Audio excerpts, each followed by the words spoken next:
All right. Good good afternoon, everyone. I hope that you are all doing very well. I know the sound is strange and the background is, very different and you know, no lights, no white rabbits, nothing like that. But that's okay. Um I want to talk about I'm haunted, people. Okay. Meeser Mom, how are you doing? Hey, team.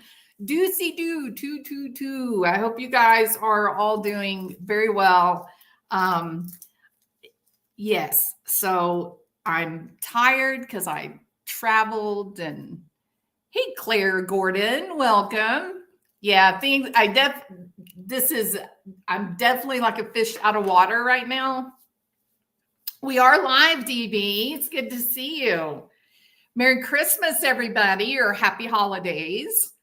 So, hi, Monk. How are you doing? Thank you. Hey, St. Elmo. Okay, so I'm a haunted woman. I don't mind admitting it. And you know what I don't understand? I don't understand why me being haunted and disturbed about Charlie Adelson, I don't know why that makes people so angry. Like I'm really struggling with this whole thing. They're mad, man. I've lost like 40 subscribers since I said I think the guy's innocent. So people are mad at me, and I wish they weren't because I am happier when people like me than when they're mad at me.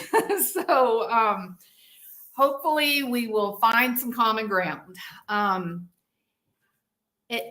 do not think that all of the Adelsons are innocent. I don't believe that at all. I definitely believe that Wendi has got some real problems. There's good, real evidence. I think I think Charlie Adelson, he's got a really good shot at an appeal going through, getting being successful in his appeal and maybe getting another trial, perhaps. One question that I would have, and I was really kind of hoping some of the Adelson, people would come in to I guess we should call them Dan Markel community. One of the questions I would ask them is, do we have the police interview of Charlie Adelson? Was that released? Do we have that information where the cops interviewed him? Like we saw him interview Jeffrey Lacasse. We've seen multiple things with Wendi, Lewis, Sigfrido, Katie Magbanua. But where is the interview with Charlie? Have any of you seen an interview with the police with Charlie Adelson? Oh, look, Scarlett. Thank you, Scarlett. Don't say that too loud. People will be very angry with you. I think the man is innocent, and the family's bonkers. So I entered this story saying a lot of people were calling Charlie a narcissist and psychopath and any nasty, ugly psychiatric term that you can think of. They, threw it all in together, and he was all of them. Well, he's sort of clueless, and you hear him say, so this Fitzpatrick joker, who to me is shady as hell. This guy is shady. Well, we know that before Charlie ever got in trouble, he had already sued Fitzpatrick for stealing $2 million from the company. And so how did Georgia Kappelman turn that into, oh, this is Charlie's best friend? He's Charlie's best friend. He stole $2 million from their company that they made with another doctor. how's that best friend? And now we heard Charlie say he only knew him 2 years. He wasn't his best friend. He only knew him 2 years. So it's weird, it just doesn't fit. So, hey, Cynthia, I did a 10-year sentence in federal prison for something I did not do. My ex and his girlfriend got their sentences cut in half for saying that I gave him $1,500 to buy drugs. Wow, that is so wrong. My God, I'm so sorry that happened to you, Cynthia. So sorry. See, that is a great, man, that is such a great example. Okay, so you had your ex-husband or boyfriend and his girlfriend, they directly benefited by kind of turning on you, telling a big ass lie about you to get their sentences reduced, and you end up doing 10 years. For what? The word of a convict, or for 2 convicts, right? So I entered this story with Charlie Adelson, and I hear, well, first of all, there's no interview with Charlie. You can't find a police interview anywhere. I watched the 2 Katie Magbanua proffers where she says over and over and over and over and over and over, Charlie never said Dan Markel needed to die. Charlie never told me he wanted Dan Markel dead. Charlie never said, kill Dan Markel. I didn't even know Dan Markel's name. Charlie never said that. I didn't know who Charlie was talking about. Charlie never told me anyone had to die. And they take that and offer her a deal, and that gets put out as eyewitness. Oh yeah, Charlie did it. That's crazy. So it made me curious, and I thought, all these people mad at me. I just wish I don't want people to be mad at me. I like people. And I keep thinking, I've never been in this position before where, I've been doing true crime for a long time. Do you guys know of me ever thinking somebody was innocent? Ever? I was one of the ones that was saying, you better investigate Chris Watts' mom and dad. You better investigate his family. Something's wrong there. You better investigate his family. Do y'all remember that? If you remember me talking about Chris Watts' mom and dad, put a 1. I am no do-gooder, goody two soft heart. Oh, I see these poor criminals that are sad, and then I want to help. None of the above. That is not me. That is not me. Man, I'm going to tell you something. This deal with Charlie Adelson has kept me awake at night. I am haunted. I literally had to stop listening to the jail phone calls. I had to quit listening to them because it was just so sad, just so sad. So, oh,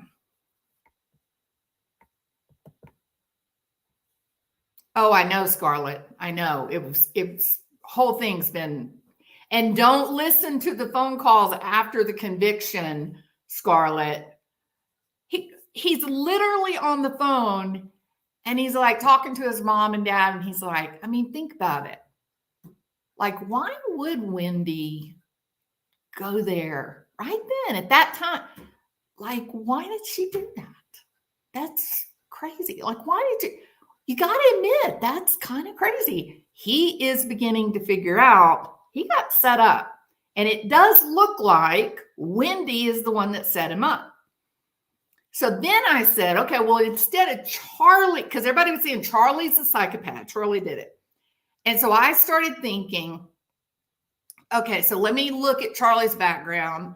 I want evidence that he is a psychopath, or at least, that he's engaged in some sociopathic type relationships or activity or whatever. Well, yes, his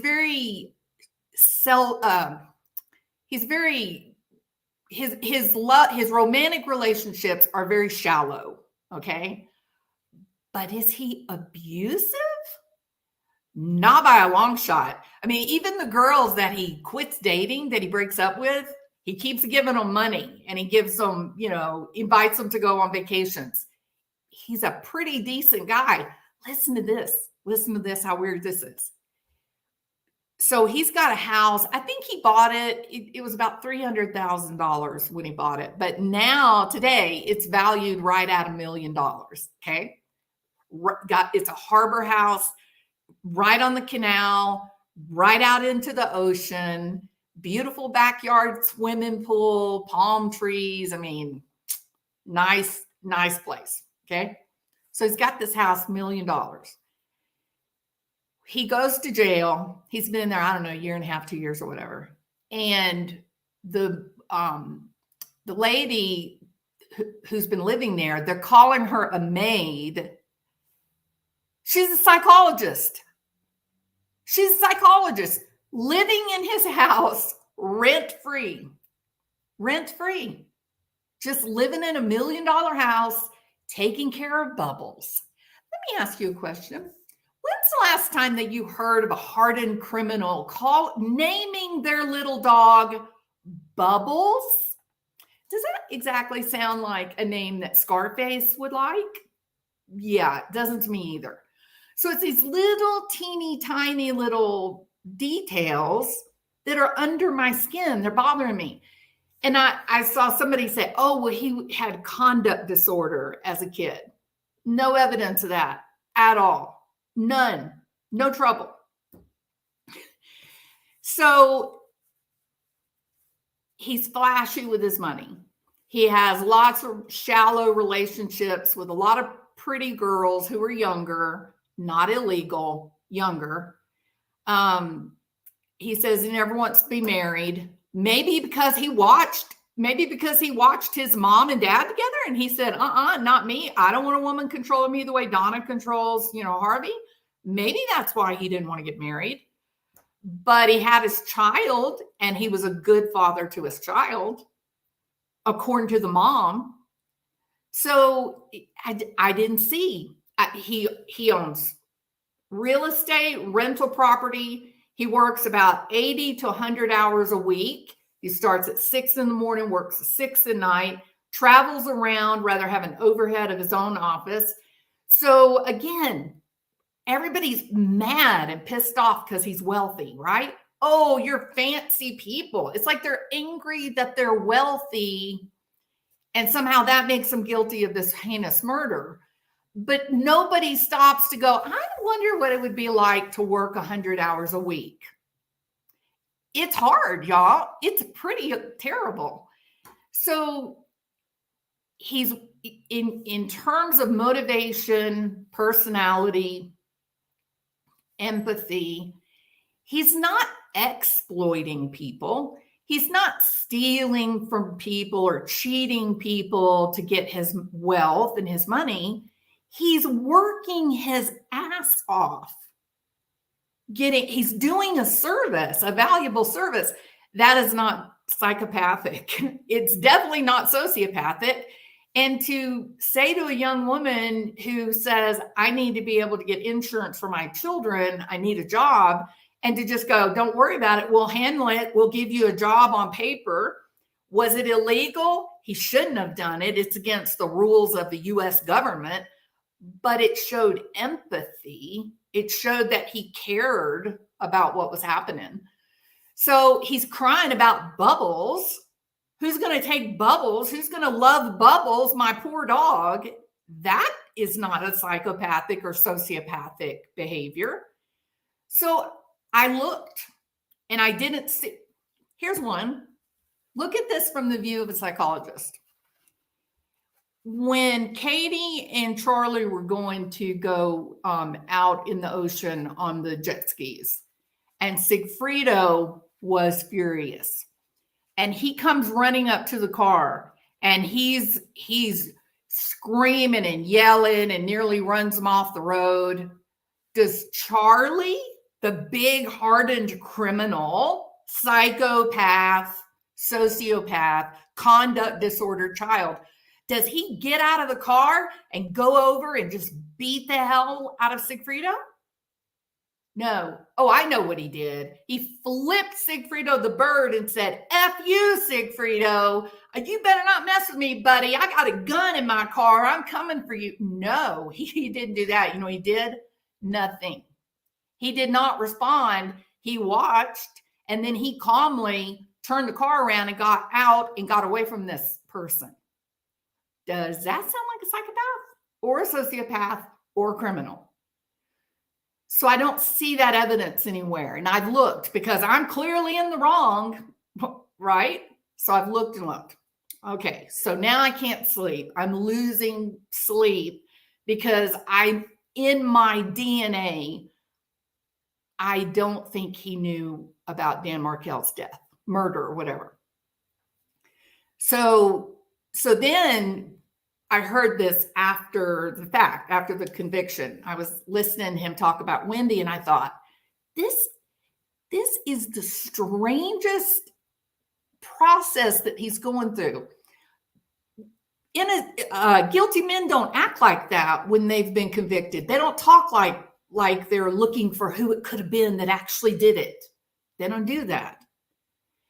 He did talk mean about the jury and about Georgia Cappleman. But he also had this weird thing about his family. Like it's like he's trying to, like there's something that's gotten into his mind and now it's safe for him to voice it, right? And so I got to thinking, I thought, okay, I'm going to open up my thoughts to this. What about Wendi? Is there evidence that Wendi might have a personality disorder, antisocial personality disorder, levels of psychopathy? Like, is there a background in history with Wendi that might reflect some of this sociopathy that everybody has been attributing to Charlie? Well, that's a little different now, isn't it? Because one thing that we know for certain is this. Wendi apparently got the Holocaust diamond, and I guess that was maybe her engagement ring from Dan Markel. But one way or another, she ends up with this really, like the emotional connection to a Holocaust diamond. Can you imagine that? Like, that's not just, hey, look at my big old diamond worth millions. You know, you want it? No. Holocaust diamond, that's something else on a whole different level. So she ends up getting it through this whole marriage to Dan. And she refuses to return it with that whole idea of, no, it's my engagement ring. You gave it to me. It's mine to keep. And I actually don't believe that. If you get engaged or married and the marriage doesn't work out and you were the one that asked to get out, you really should return the diamonds, in my opinion. It's a little different if you were not the one that asked to get out, if you were trying to save the marriage. But if you were the one that wanted out, return the diamond. Just take the high road, right? We're talking about a Holocaust diamond. That is zero empathy. That is consistent with sociopathy, right? So there's one example. I know that Jeffrey Lacasse said that she was cheating on him. I don't know. I don't know that. Can you cheat on someone you've only been dating for a few months? I don't know. I guess that's a matter of, I don't know. I think cheating is something that happens in a committed relationship where you've said, this is a good relationship. It's probably going to last. Let's be exclusive because we're headed for marriage, or we are married, right? So I'm a little iffy on that part. It does seem that, here's another thing. So the book that was written that Wendi wrote, she wrote it in 2008, only 2 years into her marriage, right? So she'd only been married 2 years when she wrote this book. So Georgia Kappelman comes up and offers it as, oh, here's proof of the motive, which I don't know why Rashbaum didn't object to that, but nevertheless. So she wrote this book, and if you read the book, it is as if it's like she had this fantasy, and it was a long time before the murders, long time. But my question is, did she write the book and it was sort of like a projection of her dissatisfaction in the marriage, that she wasn't happy with Dan Markel and it wasn't really working out, but now she's got these 2 little babies that she's, got to take care of. And so she tried and tried and tried for a long time to make it work, right? And then somehow that was the book, the stories she had envisioned maybe somehow caused her to plan out this murder scenario. If you go back and you listen to her the day that they got her from the restaurant and took her in to say, Dan Markel has been shot, he's not going to survive. She sunk her battleship. She's totally going to be arrested. She's going to be put on trial. She's going to be found guilty for 2 reasons. Number one, she says, I couldn't tell by the way you were talking to me in the car if I was a suspect.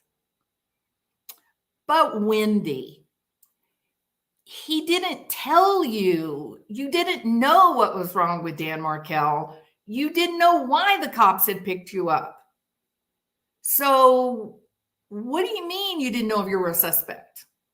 So that's number one. So she admits that when she's in the car, she's thinking, I wonder if I'm a suspect, and I can't tell by the way the cop is talking to me. I don't know if they know that I did this. So that's number one.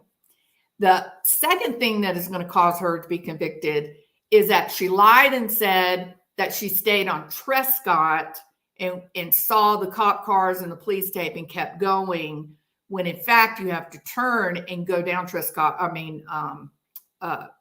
She wasn't on Trescott. She was at Centerville. She was on the main road. She was going to turn on Trescott. She saw the police tape and everything, and so she went going straight. Another time she said that she saw it and did a 3-point turn and came out.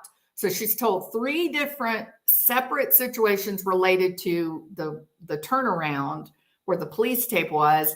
And there was a cop there who claims to have seen her.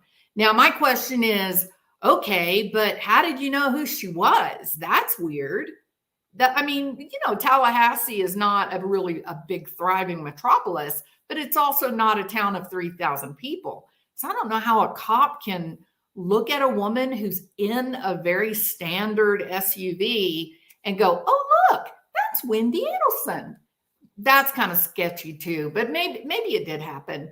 But what is not sketchy, what is not open to interpretation, is that she couldn't get her story straight about the turn onto Trescott or the just straight through Trescott, or she turned and went all the way down to the house and then did her 3-point turn and leave. So that's a big problem. And I think when you take that and you couple it with the whole, I couldn't tell in the car the way you were speaking if I was a suspect. That was it. She her own words sunk her battleship. So yes, Wendi does have known verified actions that we would say look like, maybe antisocial, maybe some psychopathy. I mean, she really does. So also there was some suggestion. I think it was Jeffrey Lacasse. I don't think I've heard anybody else talk about this. Jeffrey Lacasse says that there was a student, right? Y'all stay with me. Y'all stay with me for just a second on this because it's kind of crazy. Oh, my hair looks nuts. There was a student, and Lacasse said that the student that Wendi told him that the student kissed her, which is pretty bizarre, right? I mean, you're a college professor and some young adult comes up and kisses you. Not a common thing, right? Really, because a student would be afraid because they're great and all that. The power differential's too great, just weird situation. So Jeffrey Lacasse tells the story, and he's kind of dismissive of it. He says, kind of hot prof kind of thing. I thought, oh, that's so gross. But anyway, well, with Wendi, they got her computer, and it would seem that she herself, Wendi, on her computer, she was searching pornography that was teacher-student pornography. So one would think, was she playing a little bit in that power differential where she was the college professor messing with some of the younger students? And isn't that going to be a coup if Georgia Kappelman has witnesses to come out and say, yes, Wendi Adelson did that with me? Yeah. So I thought that it was really interesting that Jeffrey Lacasse mentions this thing, and then you get her computer information and find out that she herself, on more than one occasion, actually searched pornography with that theme of the professor and student. Yeah. So again, that's very uncomfortable. It's not an equal relationship. It's too much power. The professor's got all the control, both in age as well as position and power. Heavily frowned on. I mean, these people, the students are mostly adults. There may be some 17. Well, I know a couple of kids. One is 13, one is 15. They're in all college classes right now because they're like supremely gifted. But the majority of college, kids are adults. So, but it's still it's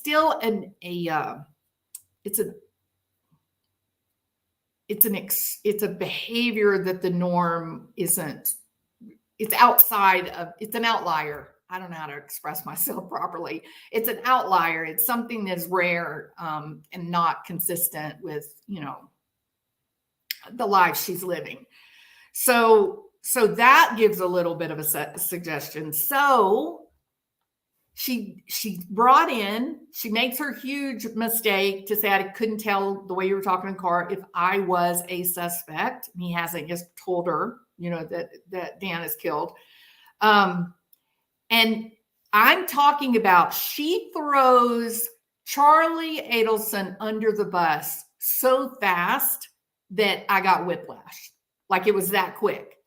I'm sitting there and I'm watching this and I'm thinking to myself, okay, in what world would if I put myself into this very exact same situation, I don't care how nasty and horrible my ex-husband had been. If he had beat the crap out of me, horrible human being, and somebody kills him, I cannot imagine saying, oh, well, my brother, he's older than me and he's been taking care of me my whole life. And he was really upset about the way he was treating me, but I don't think he would do it. It was like, what are you talking about? So she mentions him. She then mentions her family in general, like this, collective unit. Her family might have done it. Jeffrey Lacasse, maybe he did it. And she just starts throwing out a lot of different people. Who else did that, Martin? One guess. Yes, Mr. Morphew. He gave a list of all the different people that could have done something horrible and nefarious to Suzanne, including, and I am not kidding, he suggested it was God. So when you run across someone like that who's giving you all these different possible suspects and they don't know anything, they're just putting those names out there, why are they doing it? Because they legitimately believe it, or because they're just wanting those investigators' eyes looking that way? Look over there, look over there, look up there, look under that bush, look all over. Don't look here. Don't look this way. Martin said half of Colorado. Absolutely. Maybe the cat got her. Yes, absolutely, Nancy. It was terrible. It was a debacle.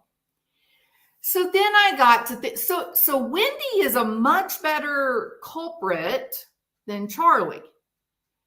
Poor old Charlie's laid up in the damn jailhouse for a year and a half or more, and he lets his psychologist move into his $1 million house. Let me tell you how generous Charlie is.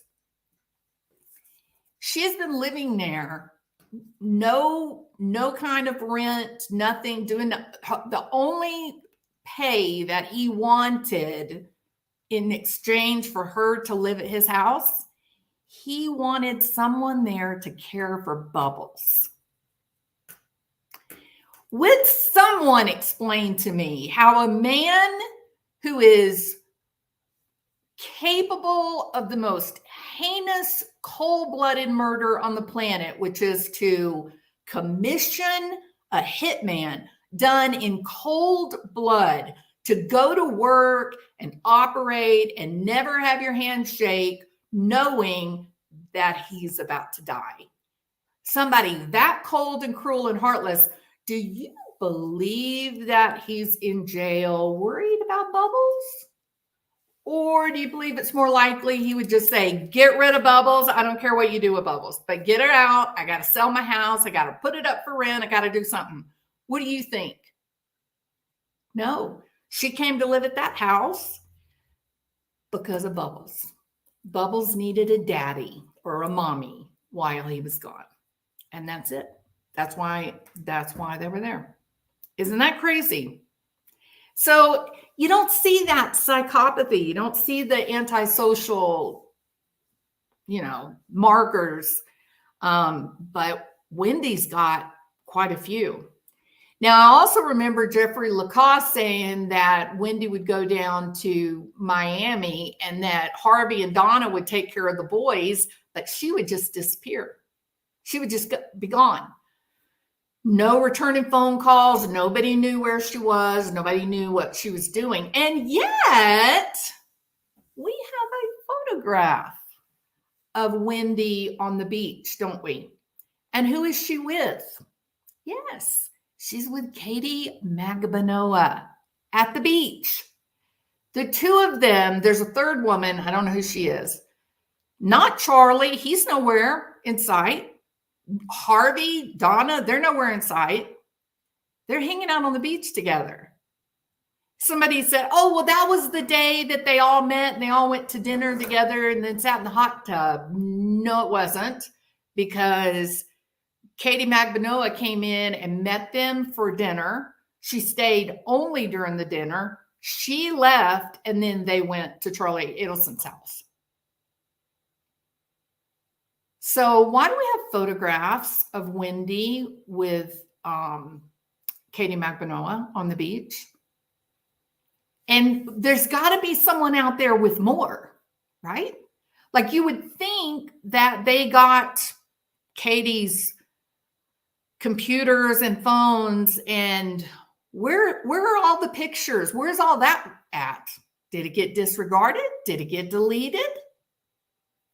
It's curious. So I have reasons for being troubled and being bothered by this whole thing with Charlie.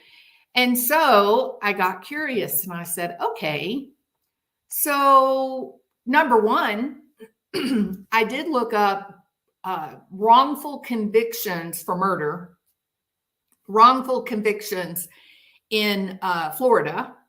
And it would seem that Florida has more than its fair share of overturned murder convictions.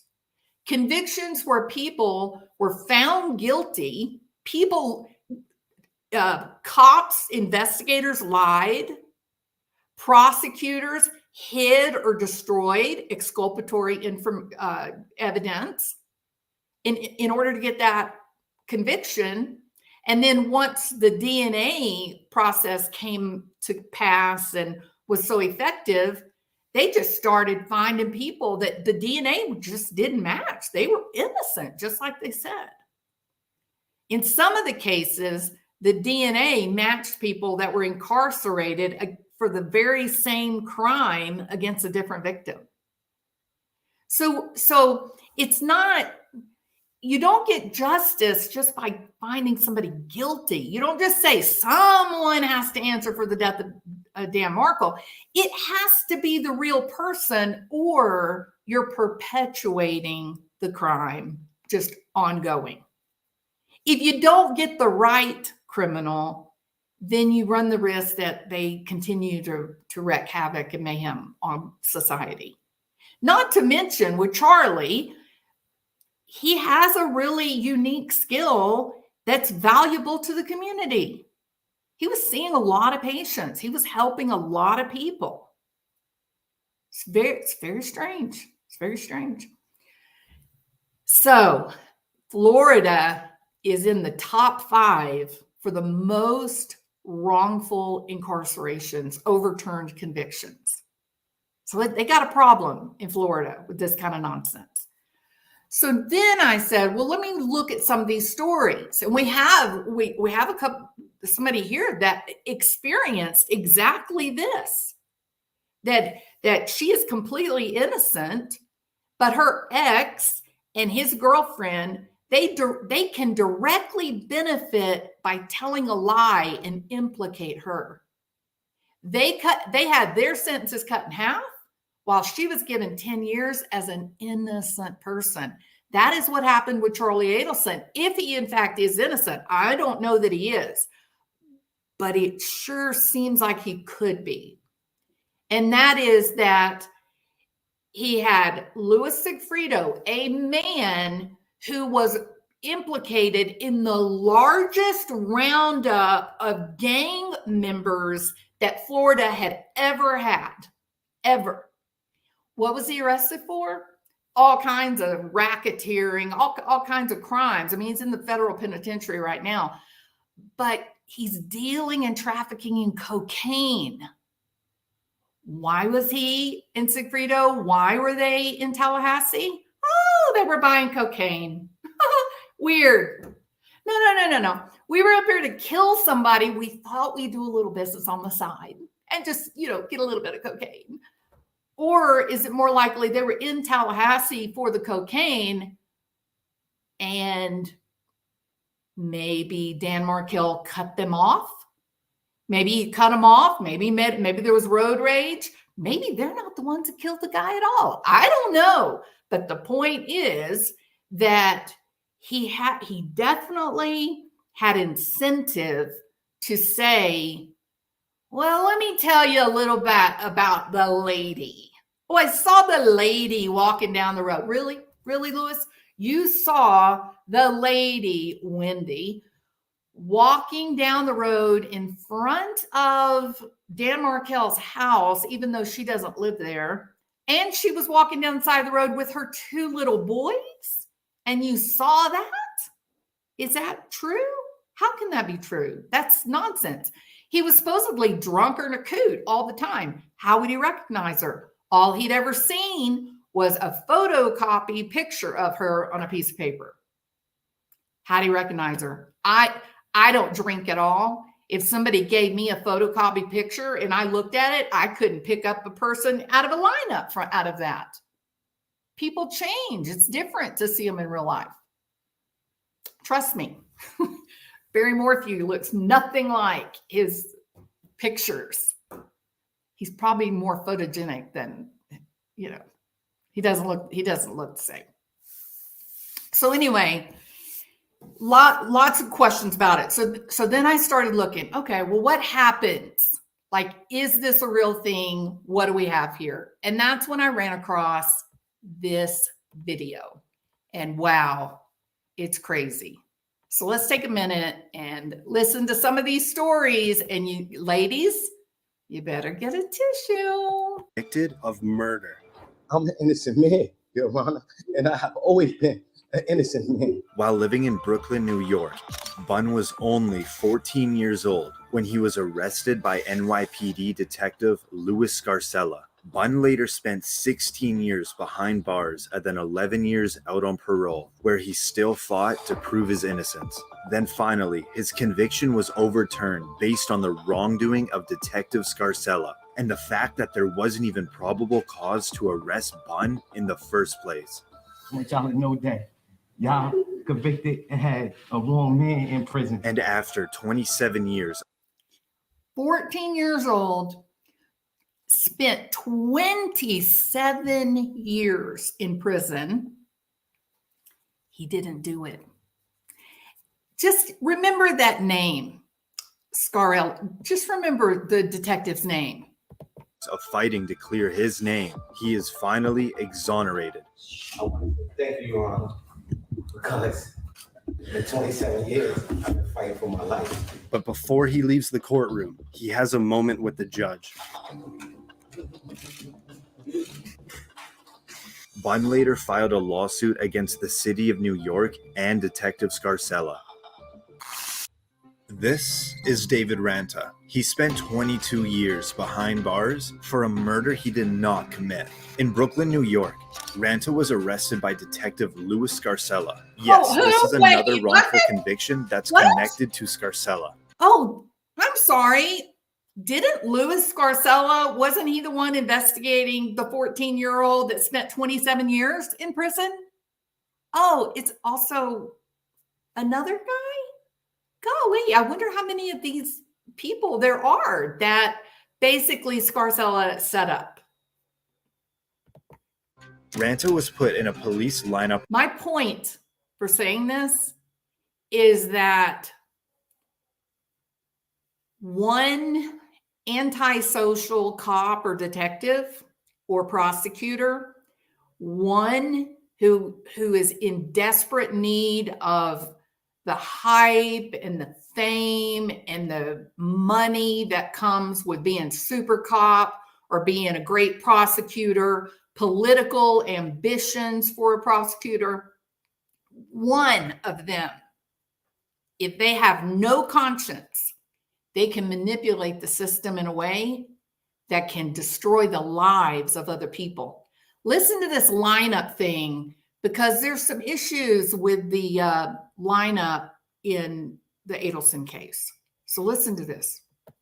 Run by Scarcella, and was identified as the shooter. But decades later, reportedly, the key witness revealed that the detective had provided him with a description of whom to pick in the lineup.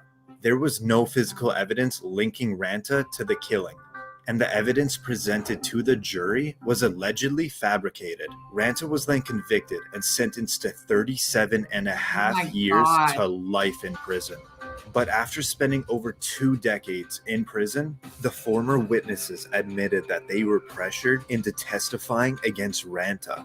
And now, this is the moment his conviction gets thrown out. Mr. Ranta, to say that I'm sorry for what you have endured would be an understatement and grossly inadequate, but I say it to you anyway.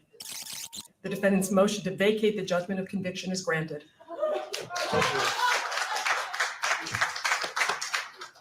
And, you know, some people say, well, why isn't there all this celebrating? Like, why isn't he? Well, I would imagine because his soul has been crushed, right?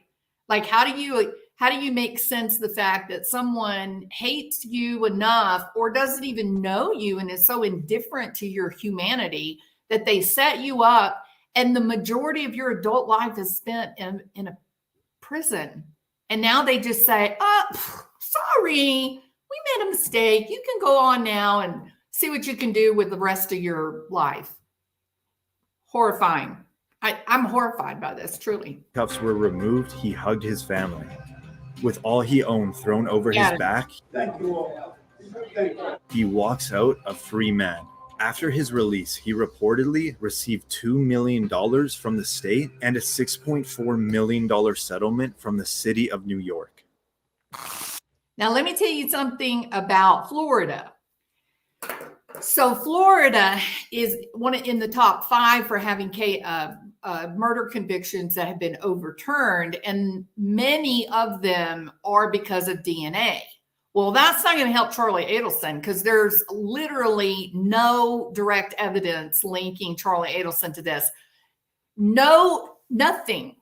There's nothing. There's no direct evidence. And even the circumstantial evidence is fantasy.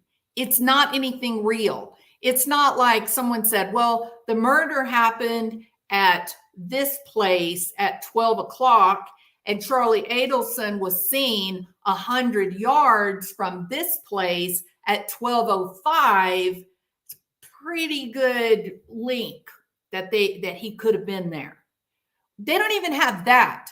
They have Luis Garcia, who is in the biggest roundup of gang activity in Florida in the history of the state, trying to get into a federal penitentiary so that the Latin Kings do not kill him.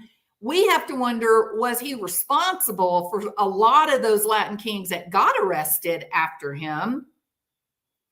And then was there incentive to ask this question of Luis, hey, you know anything about Dan Markel? Because if you do, well, maybe we could help you a little bit, we might be able to. So what do you think? What do you think? Maybe we could. He didn't know anything. I'm not even going to get into that because I'm going to do a video on Luis all by himself, just Luis.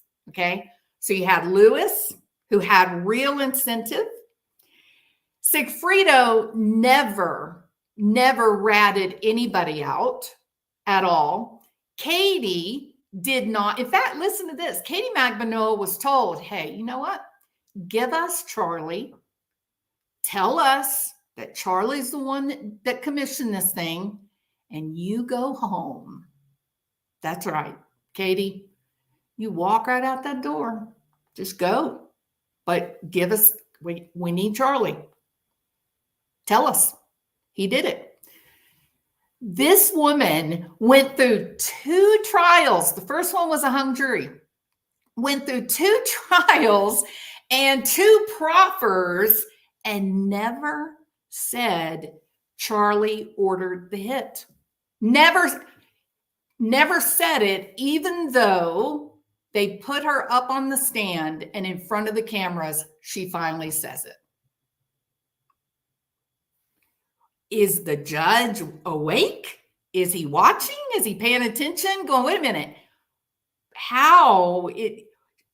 You got 2 proffers. She never says it.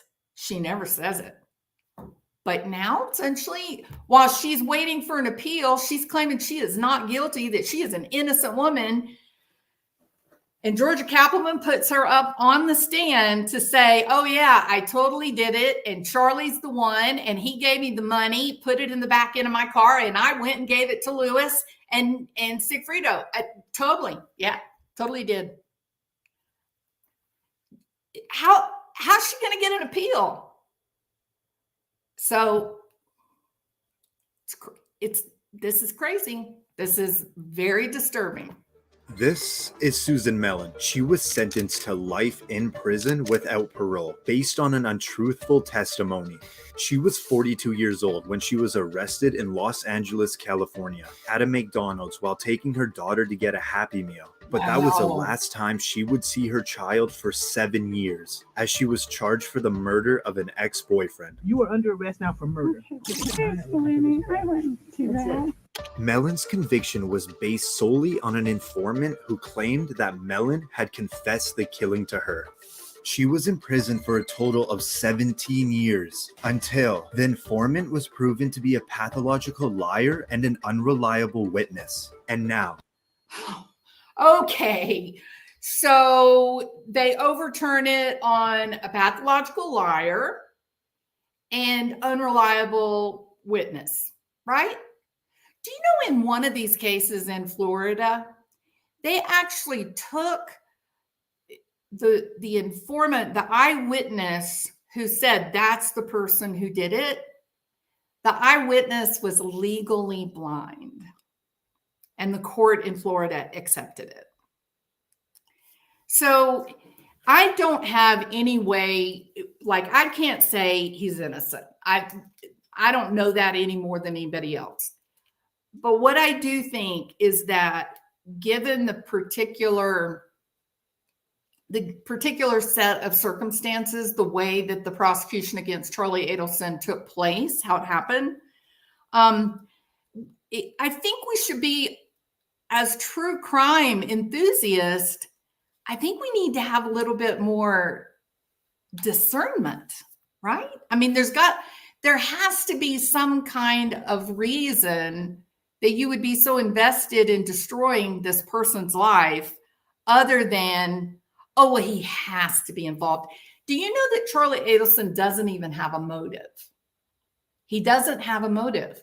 His motive, according to the Kappelman prosecution, Charlie Adelson's motive is to make his mom happy. That's it. That's his motive. That he would kill in order to make his mother happy. But we hear him talking on the phone, telling his mom, calm down, be quiet. He's not being gentle and sweet with her. This case is really scary. This case has got me I'm really disturbed by it because I feel like his story is going to end up being another one of these. When I watch this, it scares me to death. It does. Can you imagine the nightmare? You're just living your life and you got two convicts and an ex-girlfriend running with the wrong crowd, and your own sister says, well, my brother made a joke about a hitman. What if it was always Wendi and Katie Magbanua? What if it was always them? What if they were the ones that conceived this idea? And of course, Katie's was for money and Wendy's was, if Charlie goes down and Donna and Harvey go down, I wonder how much money Wendi stands to receive. A lot. So sounds like one of the witnesses in My Cousin Vinny. One of my dear friends had been working for Innocence Project last year. She married one of the prisoners. She just celebrated 1 year of love. It can be tricky. Yeah. Congratulations to your friend. Led by none other than Josh Dubin, Charlie's jury selector. And what the hell was that jury? The jury was crazy. I don't know. I mean, who wants a law enforcement official on your jury? I'll tell you who. Somebody who's innocent. Because they're sitting around there. I was thinking about this and I was thinking, if I was innocent, if I was a believer in the system, I would want law enforcement on it. Because I would be telling myself, because I believe in cops and I believe in the Constitution. I would be thinking to myself, no, I want the cops on there, on the jury, because they'll be able to see that the evidence is not right. They'll realize I'm not involved. So I want them there. It's a mess. If you read all the real court documents in these cases, you'll see most people are guilty and they are making a mockery of our judicial system. Oh my God.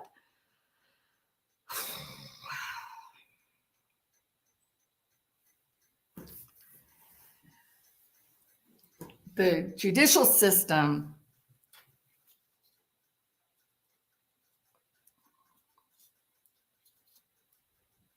have you guys heard of the cop who wanted to be in the drug interdiction task force?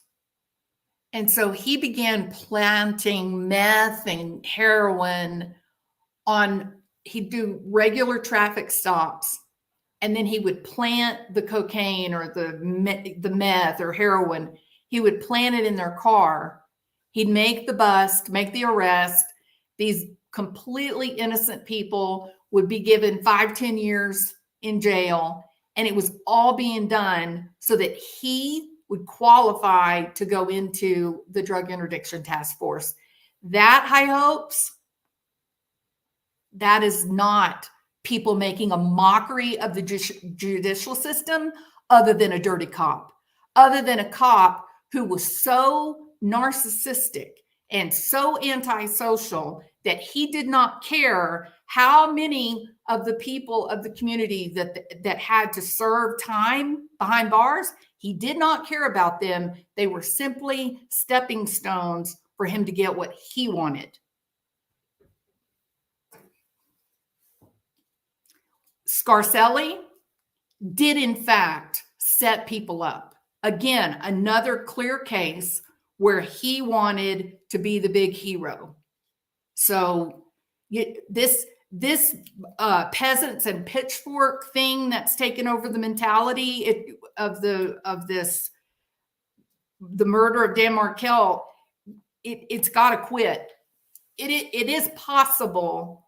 It is possible for a wife, ex-wife, an abused wife, a psychotic wife, an antisocial wife. It is entirely possible that she can plot and plan the murder of an ex-husband who was really destroying her life and turning her life upside down.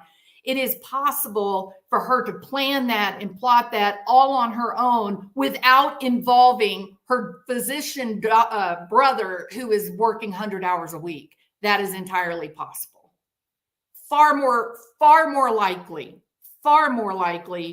than a young doctor would say, you know, I'm living my best life. I'm making $2.2 million a year.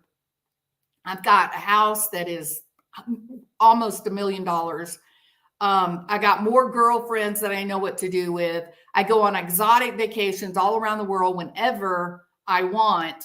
I got a little boy. I got a dog named Bubbles. Maybe I don't care what Dan Markel is doing. That's probably more likely. I know there's a campaign for no life sentences that are pushing for no more than 20-year jail time, and I don't agree with. And yeah, there are bad cops, of course. Well, now you say there's bad cops, of course, but all these stories you're claiming that these people really did do it. So in your book, you have to have DNA. Well, the DNA is fine in the case of like rape, but how are you going to get DNA evidence? How are you going to get that objective proof of innocence if you crucify a man with witnesses that are known liars and convicts, the worst in our society, and they directly benefited from their lies? How are you going to do that? There was literally nothing that connected Charlie to this crime. Nothing. Even the so-called, oh, Charlie gave me a piece of paper in an envelope and he put it in the diaper bag. And he said, whatever you do, Katie, don't touch it. Where's the piece of paper? Oh, but we have the recordings of his voice. Yeah.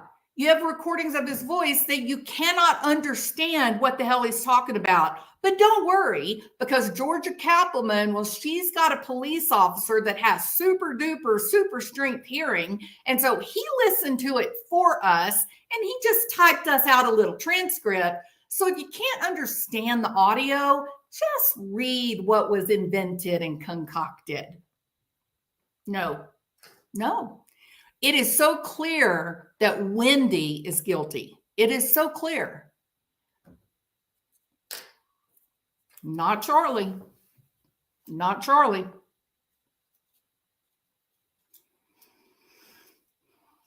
It happened. Okay.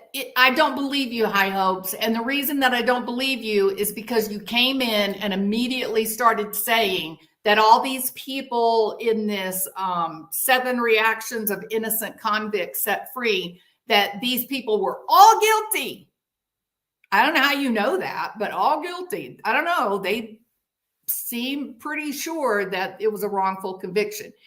And then if that is not enough, I will finish this by saying, what do you think about a state knowing that a detective and or a prosecutor work together in concert to get convictions of people that were innocent?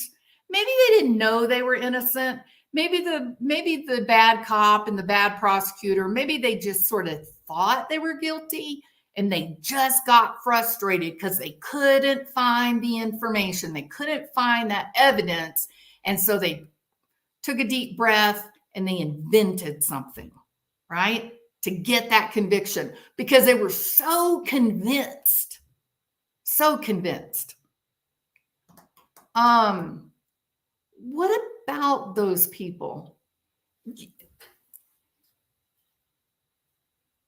You would think if a state did that and found out that the detective was directly involved in the false conviction, or that the prosecutors had really set up the lineup, had made it so that the bad witness would pick the right person.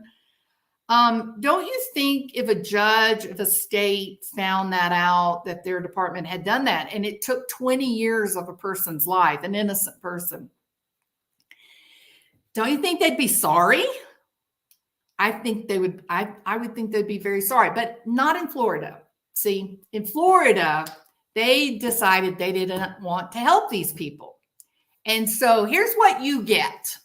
If you live in Florida and you are prosecuted and found guilty of a crime you did not commit, and then years later, maybe decades later, maybe 30 years later, someone comes forward with a picture or DNA or has something that just unequivocally you are innocent, you would think, oh, wow, well, the state probably will, make sure that you're comfortable. Like they'll have to do a public apology, give you lots of cash, at least give you some kind of income, right? Okay, well, here's their law.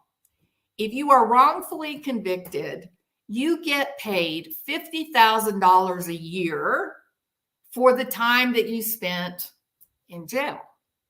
And you think, well, you're in prison, $50,000, you didn't really have to work, you just had to get, abused and mistreated, among other things. $50,000, I don't know, I guess that's okay. Been here 30 years, whew, gonna be rolling in that money. No, you won't, because they said you get $50,000 for every year that you are wrongfully incarcerated, but we're going to cap it at $2 million. $2 million. 30 years behind bars, and you did not commit the crime. It's terrifying. And that is, I think that is one of the reasons why we need to err on the side of caution, that our system was in fact conceived to ensure that an innocent person not go to prison. Better that a guilty person walk free than an innocent person go to prison. And that has stopped happening now. That is not happening anymore. It's up to prosecutors' discretion. You've got a place like Houston, Texas, where the inmates are running the asylum. They kill in the afternoon. The judge sets them free because the prosecutor refuses to hold them. And then they kill again in the afternoon. And the prosecutor says, oh, didn't we just release him this morning for the murder of a cop? Oh, yeah, we did. But you said you weren't going to pursue. Oh, well, we better lock him up this time. I'm going to tell you this. If Charlie Adelson ends up proving his innocence, and I don't know how that gets done, but if it happens, there's got to be some soul searching, that there's got to be a better way. There really does. There was just the evidence just wasn't there. There wasn't, the evidence was not right. There was no motivation for him. There was no motivation, none. There was no motivation for him to be involved in this. I can see a parent mad that their child is being abused and mistreated. I can definitely see that.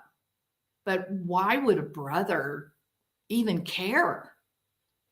And I would imagine Robert, the older brother, I would imagine it would be very interesting to get his take on this.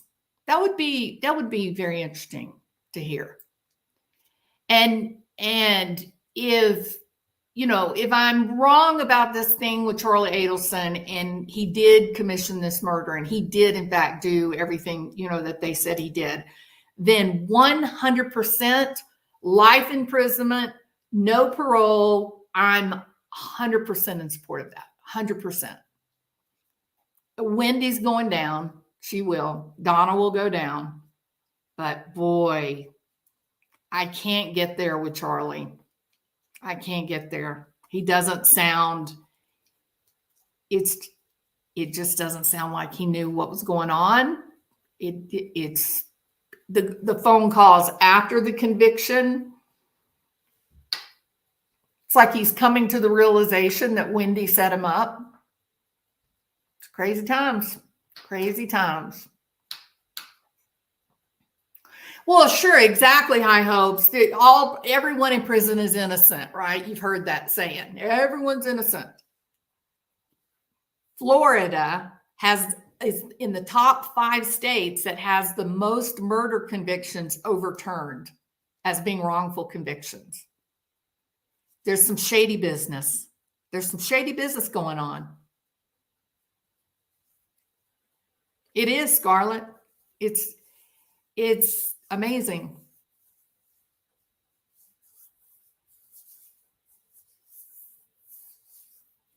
Well, talking about People's TV and this whole podcast, true crime, world that we're all in.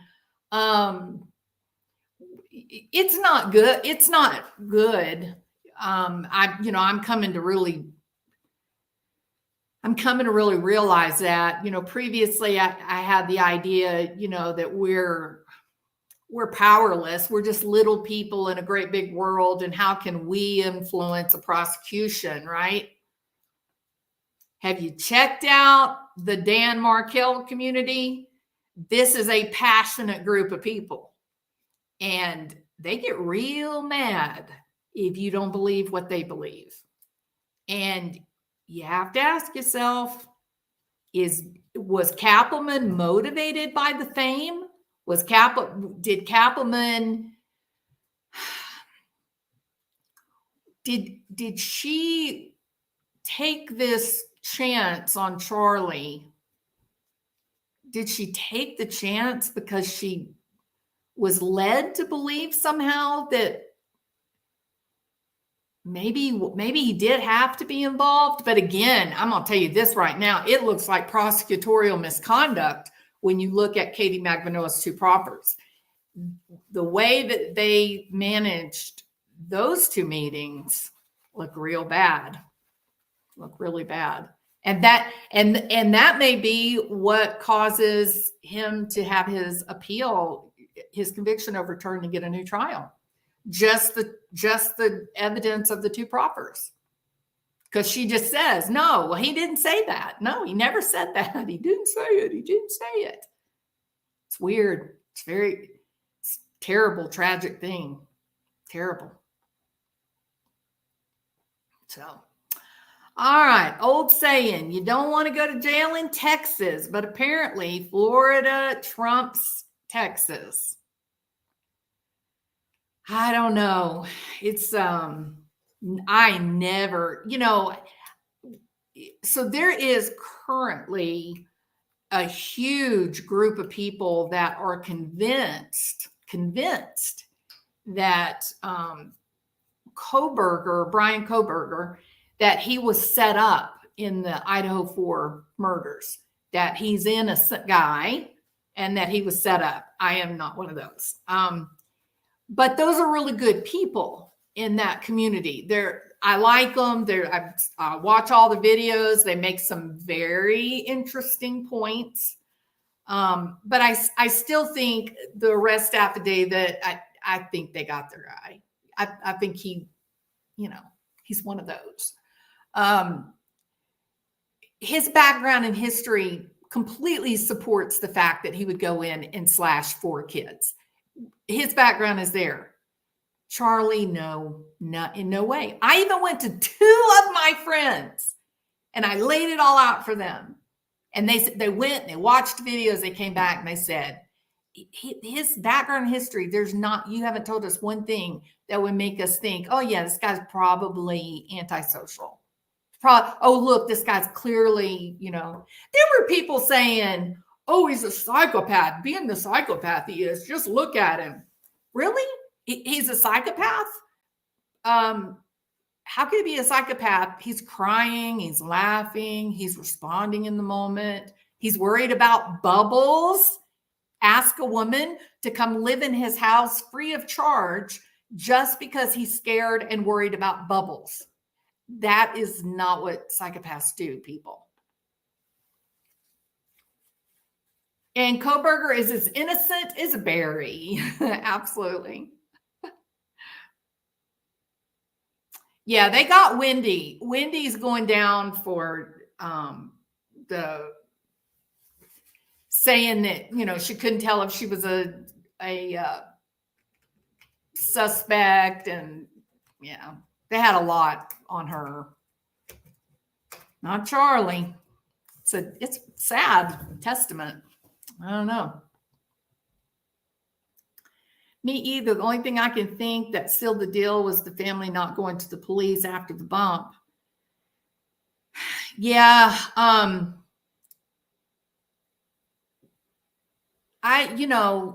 Maybe I'll kind of go into that more on another video. I'm already an hour and 15 minutes into this video, but I agree with you, High Hopes. That is,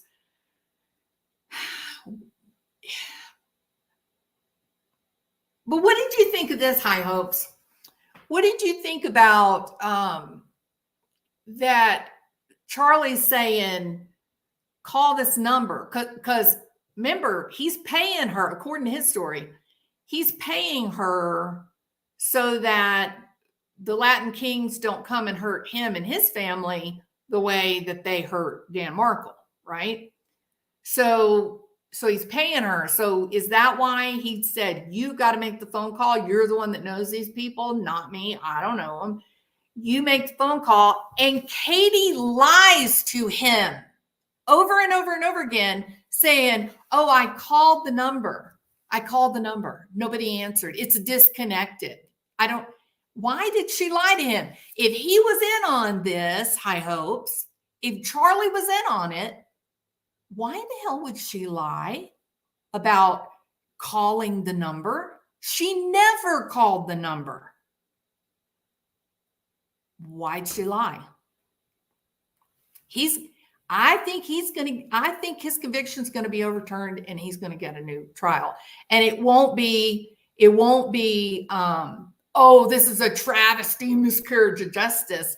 It will be, okay, so this go around, bring some real evidence, not just the statements of hardened criminals that are going to directly benefit by pointing their finger at Charlie Adelson, as the prosecution is asking them to do. That's all the prosecution cared about in those proffers. Tell us about Charlie. When did Charlie do this? When did Charlie do that? Who told this? Who did that? Charlie. do you know how bad that's going to hurt the prosecution when it goes up for appeal? It was like they had a bead on Charlie Adelson and they had nothing, and they were strong arming criminals to get them to lie. That's what it looks like.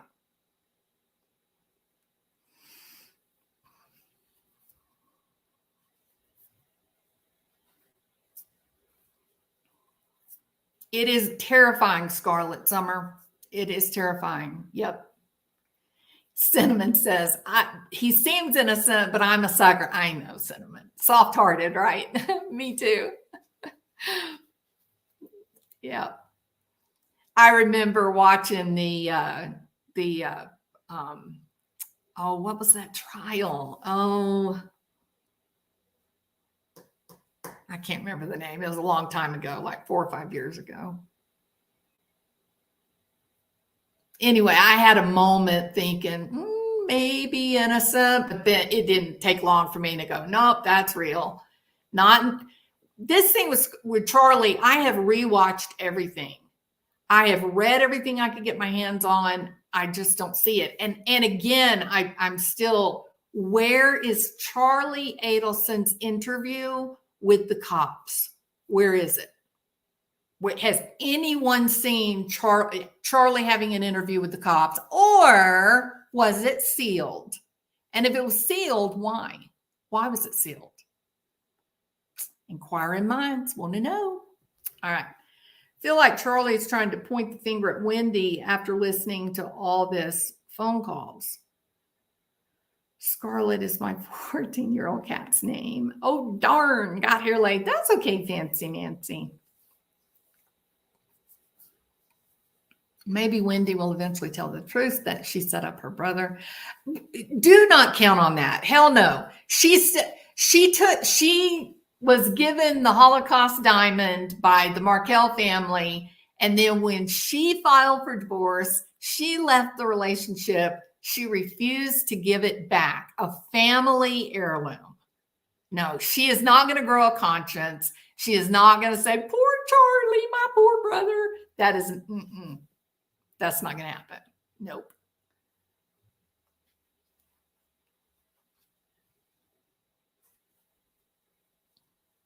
Your car?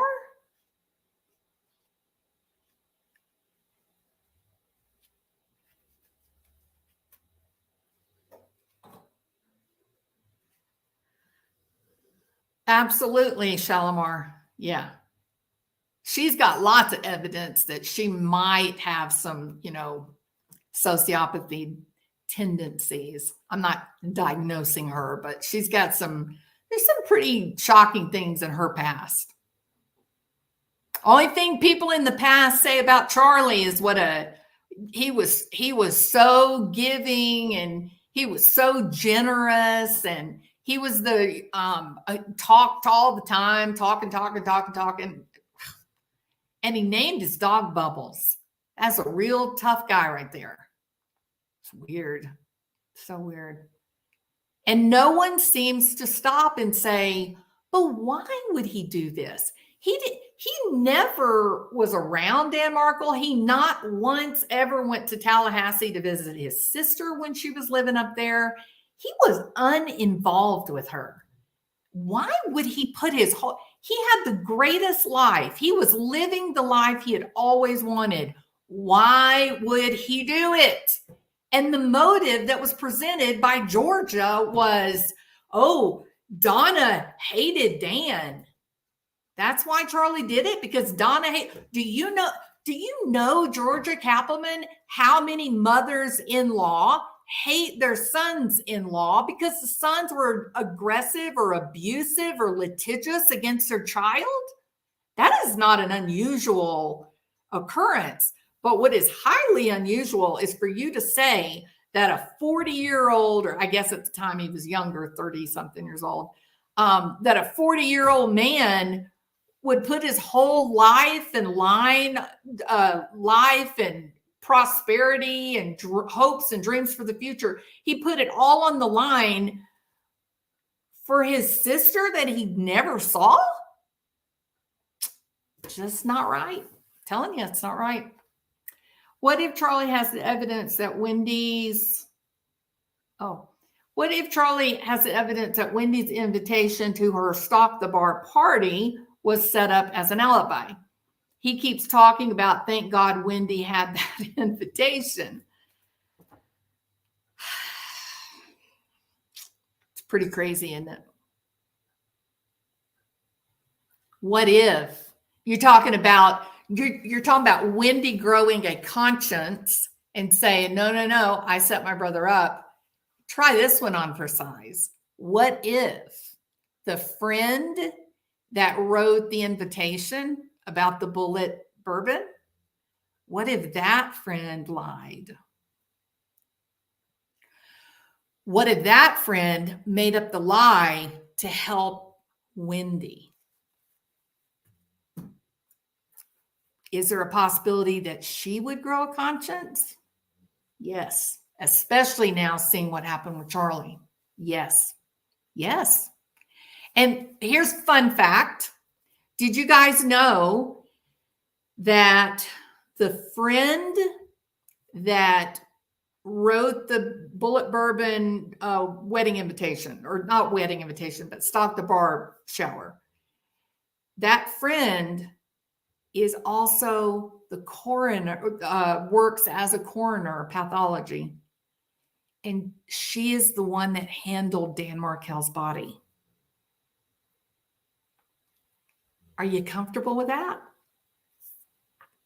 It is very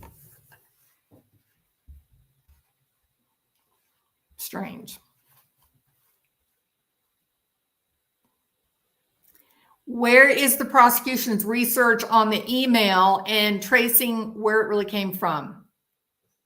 Very good. Where is it? Where's the timeline on Jeffrey Lacasse, when he got into Tennessee, what time he was at the store? Where's that information? Why haven't we seen that? Why haven't we seen Charlie Adelson's interview with the cops? Where's that information? It's a lot. There's a lot I'd like to see. Hey, pretty bird. Hey, beautiful people. I have a pretty bird named Barry. Barry behind bars.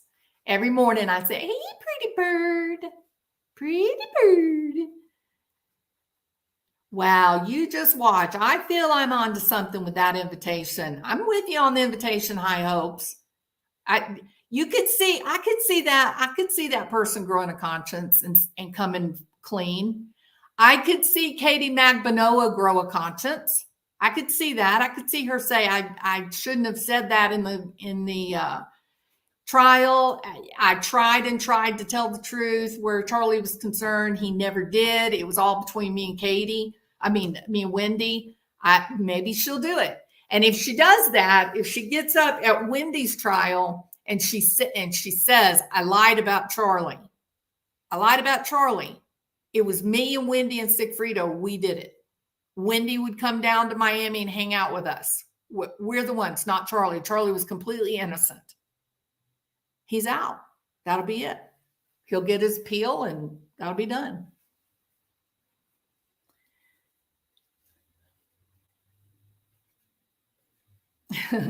Beach Life, you may be right, Beach Life. Beach Life says none of the folks left are going to grow a conscience. It is the craziest case. It is. You know, what did they say? Mentor Lawyer said, I think they said Charlie took 7 vacations. He went out of the country during this 9-year period of time before he got arrested, or 8 years before he got arrested. He went out of the country 7 times. He went to Vietnam often, like that was a regular place for him to go. He had millions of dollars, y'all. He had millions of dollars. Why would he come back? What? He had more than enough money to live. He knew Vietnam well, or Dubai. Why did he come back if he was a guilty man? Why?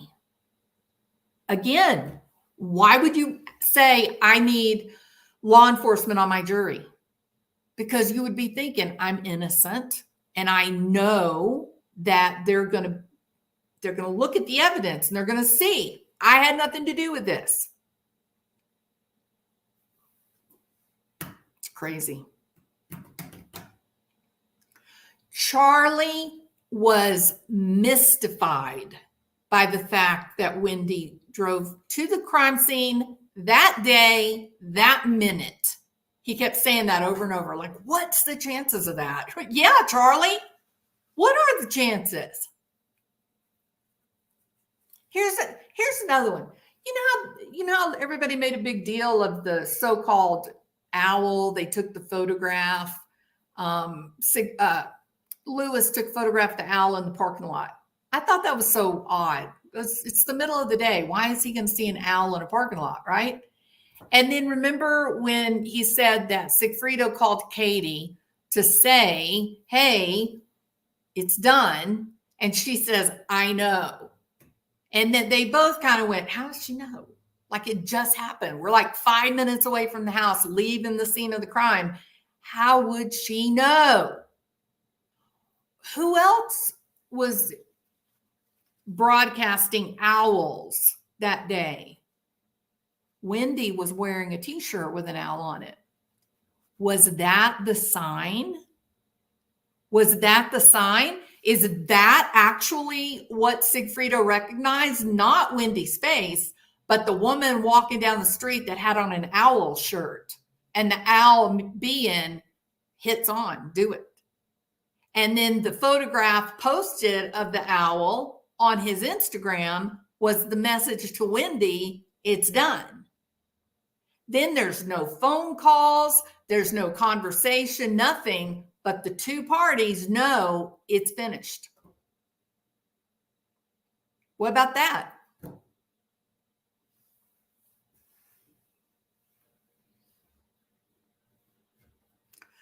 That's another thing, Shalimar. Charlie trusting his family. It's like this innocent type of trust, isn't it? I can't believe this. I don't understand. Tell the truth. Every one of us watched the direct testimony, cross-examination by George Kappelman. Everybody was deflated after that because they were like, he just seemed like he was telling the truth. Like we didn't expect that. We thought the great grand prosecutor, George Kappelman, was going to rip him to shreds. She didn't. In fact, she walked away and sat down completely defeated. How could that happen? Even the behavior panel, they spent the majority of that video talking about Georgia Kappelman and the techniques that she was using to manipulate the jury. I'm telling you, they got him an innocent man. My heart is convinced of it. Martin says owls or chipmunks, it's all the same to me. It's funny. I think Charlie knows that was a bogus invitation and none have to come clean if the state would investigate that invitation and email trail and the person who sent it. Interesting, high hopes. You think that's why he spent all the time talking about the invitation? Because he did. He said, thank God she had the invitation. Thank God. Yeah.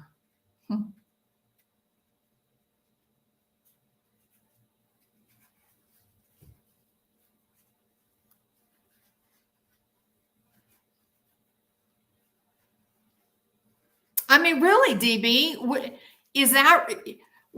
do you think is more likely, DB?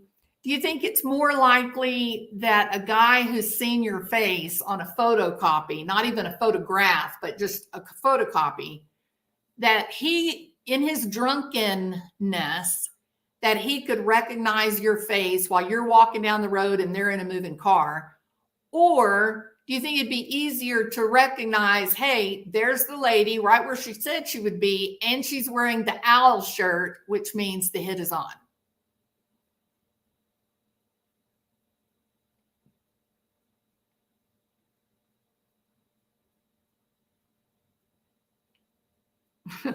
Chipmunks, owls, and mountain lions.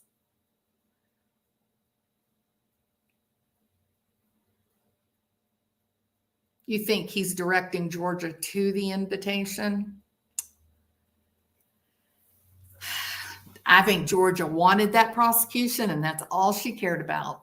I don't think she stopped to give it 2 minutes thought that she may have, been instrumental in putting an innocent man in prison. I don't think her mind thinks that way. The state attorney general, he said no on Charlie Adelson for years and years because there was no evidence. She did an interview on TV and said, "You think I don't want to prosecute him?" She said, "I can't prosecute him. I don't have the evidence." She said that on television. But then magically she decided after the DA left and a new one came in, oh, look, now suddenly she has the evidence. She didn't. There was no new evidence. There was no new evidence. It's really bad. And the final thing I'll say is there was a very instrumental group of people that really started gunning for Charlie. And it was an African-American man. And he said that this murder of Dan Markel was a travesty and miscarriage of justice because they had chosen to incarcerate the people of color while they let the wealthy white people go free. And they did a pledge, a petition. It was based on race only. And that is what finally brought it all on board. True story. He could not pick her out of that lineup, right? I didn't hear he picked the right Wendi. I don't know. I haven't heard anybody say high hopes. The most that I can say is that there's been several people that have suggested that the lineup was sketchy somehow.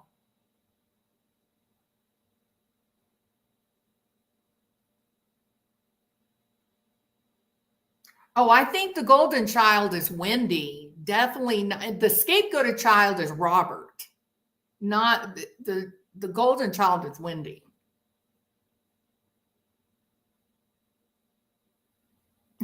At this point, he is literally he has taken he is found guilty for the whole family. He's the figurehead, right? The Adelsons as a group, as one, they are guilty. And it is Charlie that has to shoulder that. Very good observation, Martian Planet Art. You're 100% right. Totally. It is Dirty South. That's the night that the lights went out in Georgia. I mean, that's the night that they hung an innocent man. Don't trust your soul to no backwoods Southern lawyer because the judge in the town's got bloodstains on his hands. It's looking bad.